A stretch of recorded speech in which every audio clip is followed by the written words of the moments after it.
आइए हम लोग अपने साहब की कुछ बातों को जानेंगे कि साहब की बचपन कैसे बीता। कि साहब मतलब छत पे सुबह के टाइम में खेल रहे थे और बड़ी शौक था साहब को कुत्ता पालने का। तो 2 कुत्ता पाल रखे थे साहब।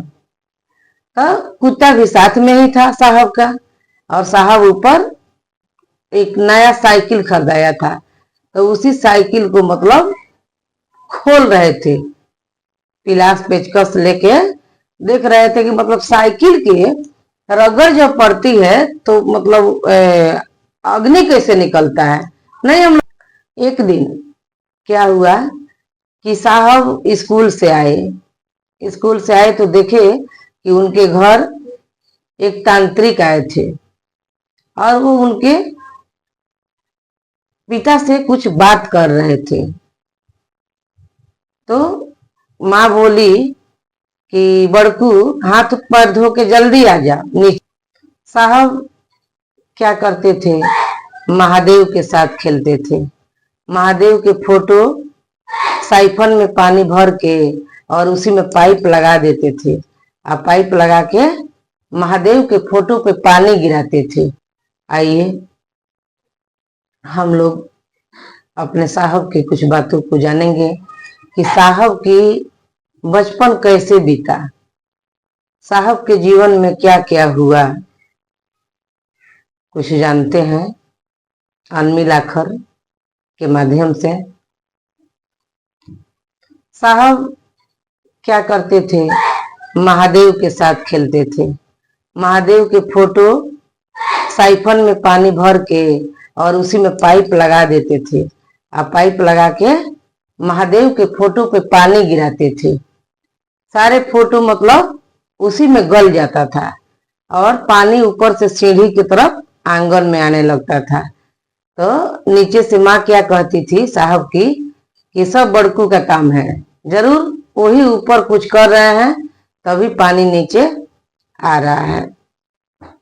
एक दिन क्या हुआ कि साहब स्कूल से आए तो देखे कि उनके घर एक तांत्रिक आए थे और वो उनके पिता से कुछ बात कर रहे थे। तो माँ बोली कि बड़कू हाथ पैर धो के जल्दी आ जा नीचे। साहब आए और धड़ाम से बैठ गए। जब बैठे तो तांत्रिक साहब की तरफ देखने लगे और देखे तो पूछे क्या नाम है बाबू। तो साहब कुछ नहीं बोले, मतलब उत्तर ही नहीं दिए, कुछ उत्तर नहीं दिए।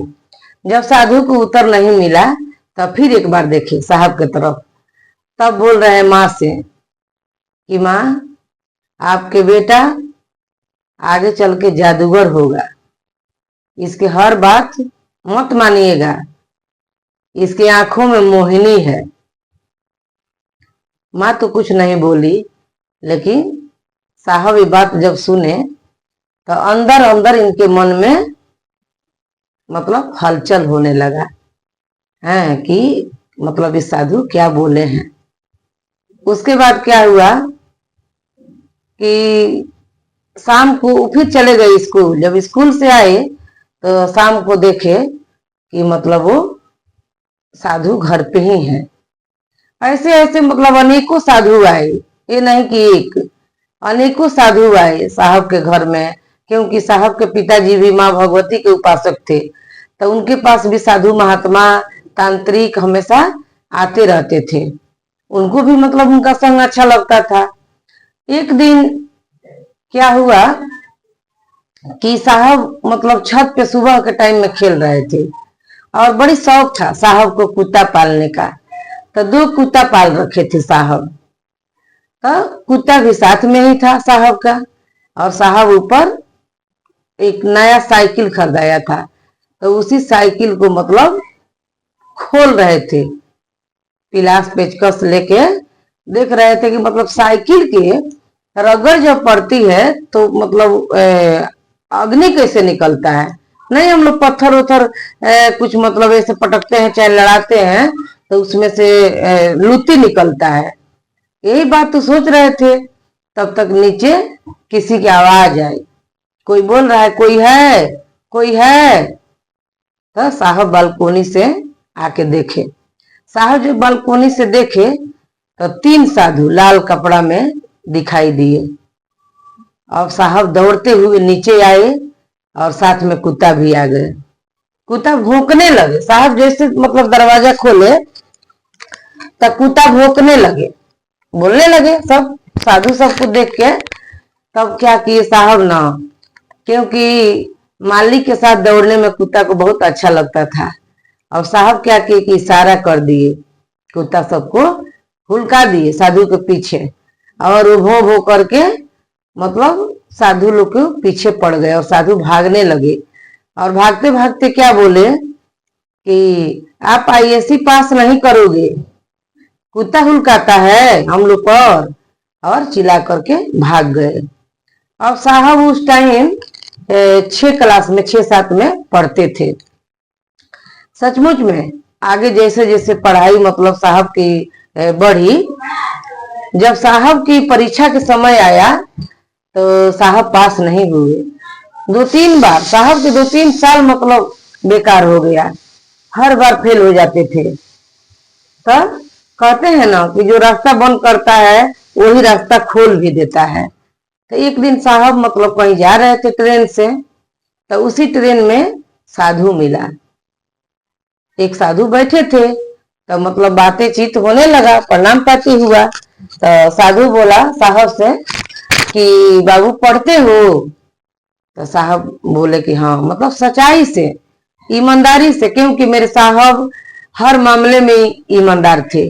चाहे वो नौकरी में आए तो भी, या गुरु के काम किए तो भी पूरा ईमानदारी के साथ किए। तो साहब पूरे ईमानदारी के साथ साधु को अपने आप बीती बताए, जो घटना मतलब हुआ था वो बताए। तब साधु ने थोड़ी देर के लिए अपने आंख बंद किए, और आंख बंद करके और फिर आंख खोले तो क्या बोले कि जानते हैं बाबू, जब मेन गेट बंद हो जाता है तो खिड़की के रास्ते से निकल जाते हैं। तो आप मतलब साइंस पढ़ते हैं? साहब बोले कि जी। तो आर्ट्स ले लीजिए। अब साहब की वहीं से मतलब दिमाग में बात बैठ गया, और साहब अपना विषय चेंज कर दिए, और अब साहब की रास्ता खुल गया। वहां से आगे बढ़ते गए बढ़ते गए। अब आगे जाके साहब के मतलब बहुत अच्छा मतलब आगे जाके पास हो गए और डिप्टी कलेक्टर बन गए साहब। तो देखिए, जब किसी के जीवन में संघर्ष की घड़ी आता है तभी वो संघर्ष करके आगे बढ़ता है। तो मेरे साहब के जीवन में बहुत कठिनाइयां, बहुत मतलब संघर्ष हुआ, तब आज साहब के नाम दुनिया में अमर हो गया। एक शिष्य जब हार जाएगा हर चीज से, तो वो हारेगा तो भी अपने गुरु को ही पुकारेगा, और दुख में रहेगा तो भी अपने गुरु को ही पुकारेगा, और सुख में रहेगा तो भी अपने गुरु को ही पुकारेगा। तो एक शिष्य मतलब हार थक गए थे, उसके जीवन में दुख ही दुख था। तब वो अपने गुरु से कह रहा है, क्या कह रहा है कि आंसू के उपहार महागुरु आज चढ़ाने आया हूं आंसू का। हे महादेव, आंसू लेके आए हैं आपके पास। मेरे पास आपके देने के लिए कोई उपहार नहीं है, कोई मतलब वस्तु नहीं है। देना तो बहुत कुछ चाहते थे, लेकिन अब सब कुछ मेरा खत्म हो गया। मेरे जिंदगी में ऐसी ऐसी घटना घटी कि सारे चीज खत्म हो गए। तो कह रहा है कि आंसू के उपहार महागुरु आज चढ़ाने आया हूं, आज निराशा की फूलों की हार चढ़ाने आया हूं। आज प्यासे हैं आंसू की, लो आज आंसू पिलाने आया हूं। हे महादेव, महादेव के शिष्य रोएंगे, अपना आंसू चढ़ाएंगे, सब आप खुश होंगे। तो आंसू लेके आए हैं, और कुछ मेरे पास नहीं है, कुछ नहीं बचा है, आंसू है। ये भी आंसू मतलब अब सूख गया है, ये भी नहीं है। जब जिंदगी में कोई घटना घटती है तो व्यक्ति को देखिएगा, कुछ दिन खूब रोता है, खूब आंसू गिरता है, लेकिन धीरे धीरे उसका जीवन में जो दुख घटित होता है वो शहद की तरह हो जाता है, दिल में बैठ जाता है, घाव कर जाता है, मतलब वो कभी मिटता ही नहीं है, लेकिन उसका आंसू सूख जाता है, आंसू नहीं निकलता है। तो आंसू के प्यासे हैं, आंसू पिलाने आया हूं। अब कुछ भी नहीं है, क्या तुम पे बारू, क्या तुमको दूं महादेव। और ऐसा होता है कभी कभी कि आपके ऊपर से भी विश्वास टूट जाता है, क्योंकि ऐसी घटना हो जाती है जिंदगी में कि लोग भगवान को भी छोड़ देते हैं, गुरु को भी छोड़ देते हैं, उनसे भी विश्वास उठ जाता है। लेकिन फिर हार था के व्यक्ति कहता है कि जाऊं तो कहां जाऊं महादेव, अगर आपको भी छोड़ देता हूं तो फिर किसके पास जाऊंगा, कौन मेरा सहारा बनेगा। उससे बढ़िया है कि आप मानिए या मत मानिए, आप हमको समझिए या मत समझिए, लेकिन मैं आपके शरण में आ गया हूं तो आ गया हूं, अब छोड़ने वाला नहीं हूं। दुनिया से मैं हारा तो आए तेरे द्वार, यहाँ से अगर हारे तो कहां जाऊं सरकार।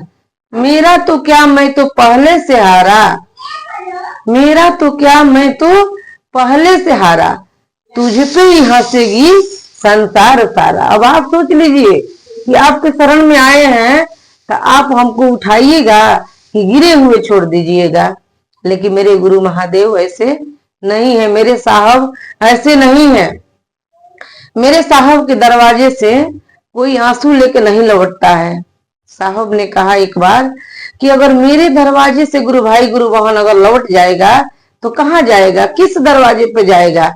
इसलिए मेरा दरवाजा आपके लिए हमेशा खुला है और खुला ही रहेगा। साहब की जब खुला ही रहेगा हमेशा, क्योंकि आप जब भी आइएगा तो आप हमारे दरवाजे को खुले पाइएगा। हम लोग देखे हैं कि कितने मतलब भगवान के भी दरवाजे से लोग रोते हुए लौटते हैं, लेकिन साहब के दरवाजे से कोई रोते हुए नहीं लौटता है। आइए आज के वीडियो में इतना ही। आप लोग से विनती है कि साहब के आदेश पर चलिए, दिशा निर्देश पर चलिए। साहब जो कहे हैं उतना ही कीजिए, ना कम कीजिए ना ज्यादा कीजिए। बस जो कहे हैं अक्षर सब उतना ही कीजिए, उससे ज्यादा और कम मत कीजिए। आप सबके चरणों में मेरा प्रणाम है, मेरे प्रणाम को स्वीकार कीजिए।